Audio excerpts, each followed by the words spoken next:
Monday, everybody. Welcome to the Brownwood Lions Coach Show here on KOXC. I am Derek Stuckley, along with Brownwood Lions head football coach, athletic director Sammy Burnett, coming off a very busy weekend of sports action. How are you doing today, Coach? I'm doing well. How are you? I'm good. So I guess let's get right into it. I guess let's start with the Blue Bonnet Relays. Had those Thursday and Friday last week. Number one, I want to thank Coach Jackson, Ryan Jackson, and everything that he did to organize the meet. It was a big burden on him, first time doing it and being the Blue Bonnets. I thought he did a phenomenal job. He's very professional in everything he does and had all of his ducks in a row, and it ran off smoothly. All the volunteers that came out and helped, we couldn't have done it without them. I mean, so many people in the community came out to help. Also, Howard Payne, basketball and football, for them sharing coaches and guys to come out and help. Without all the help, we couldn't do it the way we do it. It wouldn't run off the way it was run off. 9:30 on Thursday night with 25, 26 teams was phenomenal.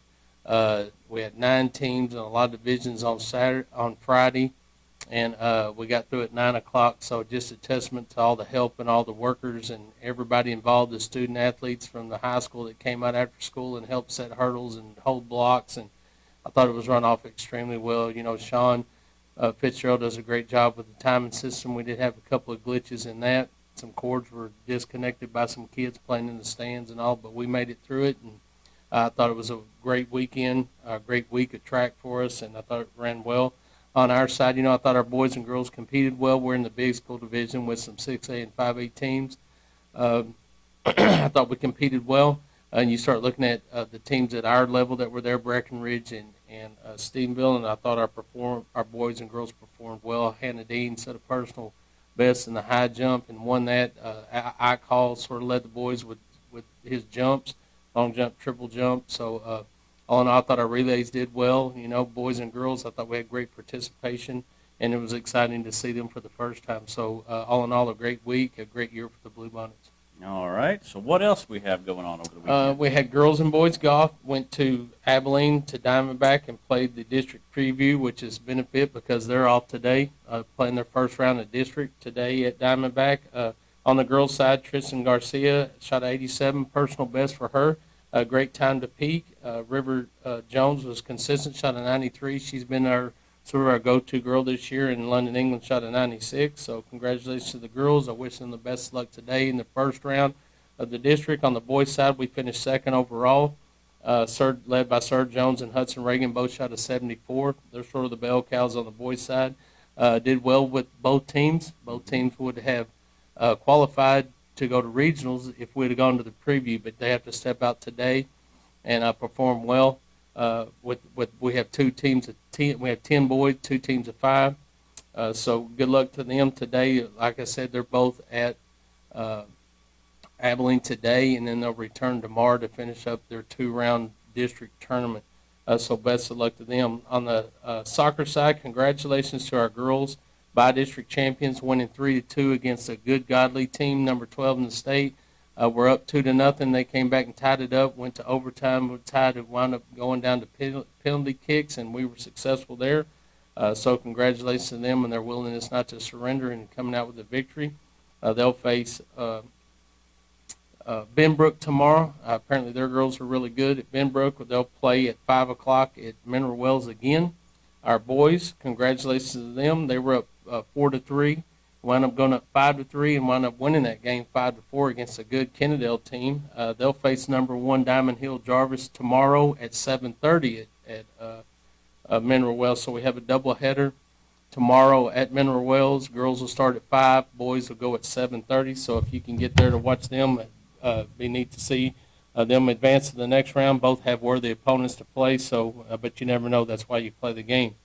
Softball went to Glen Rose and dropped their game against Glen Rose. Had some errors. I think we talked about it earlier. We had 4 errors that led to them scoring runs. They were successful 9-7, I think it was. So we split with them so far in the first round. Or we split with Glen Rose on the girls' side. Baseball side, boys went to Glen Rose and were successful 10-5. It was actually 10-2, I think, going into the last inning. Glen Rose has come off being undefeated so far, beating Stephenville and Mineral Wells and Graham, I think, and we're successful against them, which is huge because we did drop a game against Stephenville, but that puts us right back in the running for the district championship. So we're sitting at 3-1, I think, and Glenrose is now 3-1. So congratulations to the boys. On the tennis side, there was 33 matches. We were successful in 28 of them. We were 28-5 in Glenrose.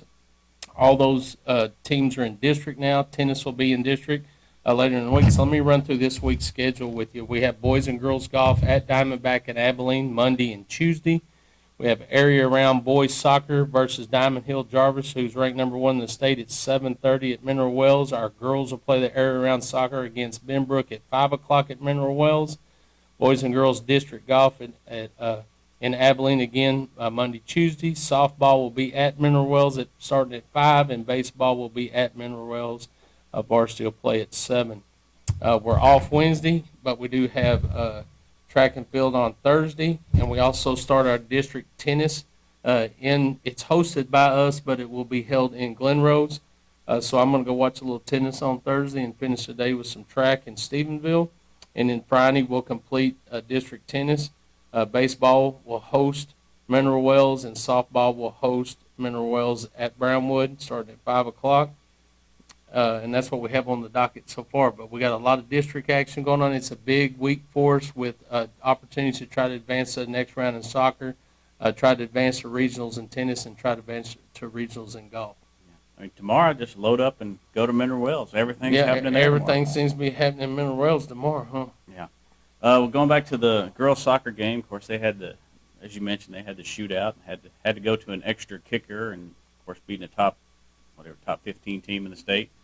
I think it's 14 years in a row now they've won the by-district championship, so they're continuing to do what they do. They are, and for them to be up and then get in a spot where they were tied, and then to battle back in the what do they call them? Not penalty kicks, they're goal kicks or whatever to determine the outcome. I think we wound up making our first 2, and they made their first 2, and then they made one. We missed one, and they made one, and we wound up making one to tie it up, and then they brought in the extra kicker, and the coaches sort of picked that alignment and who kicked first and second, all that, and Coach Mosqueda made a good move, and the young lady that kicked that last goal was confident in what she did, and they were victorious. So to battle through that's a stressful situation, I'm sure, and they're exciting to watch. They're not probably as exciting to do, but I also feel sorry for those goalies, man, because that's a big old goal, and that girl's not very far away, and you have a split second to make a decision to go which direction you think they're going to kick it, and most of the time they're not too successful in that. So congratulations to them. And the boys, going in, not sure where they are as a program themselves. You got to learn to get over the hump and to win those championships, and for them to go out and play a good Kennedale team and to come out victorious just proves to them that they can do it. It's not who you play all the time; it's how you play. And I know they're facing the number 1 team in the state tomorrow, but you go out and play the game just like any other sport, and you try to put your best effort on the field on that day, and hopefully it's enough to be successful. And I know they have the ability and they have the desire, so I think it's going to be a knockdown dragout. Yeah, that's 2 years in a row now. They won by district, so they're definitely heading in the right on direction. On the way up, that's right. Baseball, as you mentioned, now tied for first. They're through the first of, 3 rounds of district. Now they start to home and home. So, as you mentioned, a big win Friday night. It was a big win. It's when you look at teams and how you match up, sometimes you match up a little better against one team and you do another. I think the hiccup that we had at Stephenville, we spotted them 7 runs in the first inning and battled back and made it a 2-1 ball game. After that, we lost the game 8-2. But I think sometimes that's a mindset, talking to some of the players and talking to Coach Harris, and the fact that, we maybe put the fact that we were playing Stephenville ahead of the fact that we're a good baseball team, and we let that get to us for a little bit until they settled down and started playing. But you can't dig yourself into a big hole like that and then expect to come out on top. But I think after they bounced back and beat Glenrose team that was undefeated that had beaten Stephenville, I think our kids understand. That's what I talked to them about this morning. If you don't have the mindset going in that you can win, that you have the ability to win, you've done the work to win, you're not going to win. So I think it's all between the ears.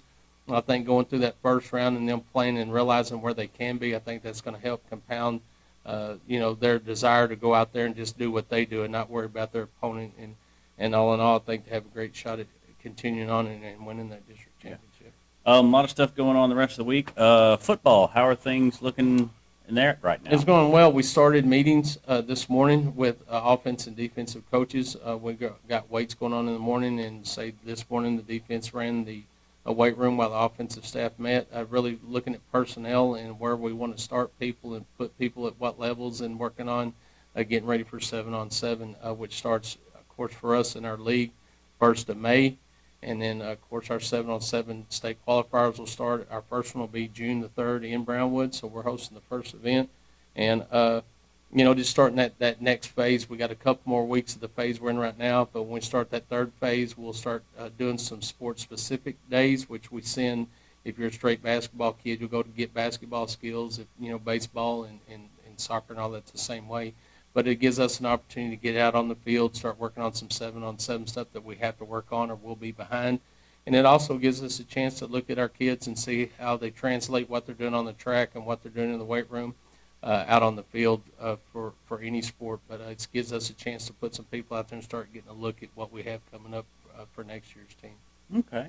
Anything else you want to mention today, Coach? Well, we've got to talk about the Circuits of America race, which was really boring, but I sort of watched a little bit of it. But my guy was middle of the pack most of the race, but fast forward to the end, and he wound up getting second behind Tyler Reddick. So congratulations to Tyler Reddick for winning that thing. I know Stars guy struggled and had a lot of mistakes and some breakdowns and things like that, but wound up finishing 14th. So we got to give her a clap for him finishing a race. So 1, 2, 3, good job, Star. But Kyle Busch did consistently finish second, so that's what we have for the NASCAR report. Star, would you like to rebuttal that comment? Nah. All right. So anything else we need to mention, Coach? Yep, Did we hit everything? No, let's thank those that make this show possible. Auto Glass Magic, Bruner Auto Group, Syntex Body and Paint, Syntex Equipment Sales, Citizens National Bank, Dan Hill Containers, Dr. Bon Young, Dr. Pepper Bottling Company, Edward Jones Investments, Hendrick Medical, Howry Enterprises, Humphrey Peets, Heartland Funeral Home, Landmark Admin, MC Bank, Painter Johnson Associates, Smith and Sharp Agency, Sonic Drive-In, Stanley Chrysler, Texas Bank, Weldon Wilson Electric, Western Bank, and Willie's Tees. All right. So we'll be back Wednesday. We can recap district golf, playoff soccer, baseball, softball district games. So plenty of stuff to talk about here Wednesday on the Brownwood Lions Coach Show on KOXE. KOXE.com, the KOXE app, and the KOXE Facebook pages. Have a great day, Brownwood.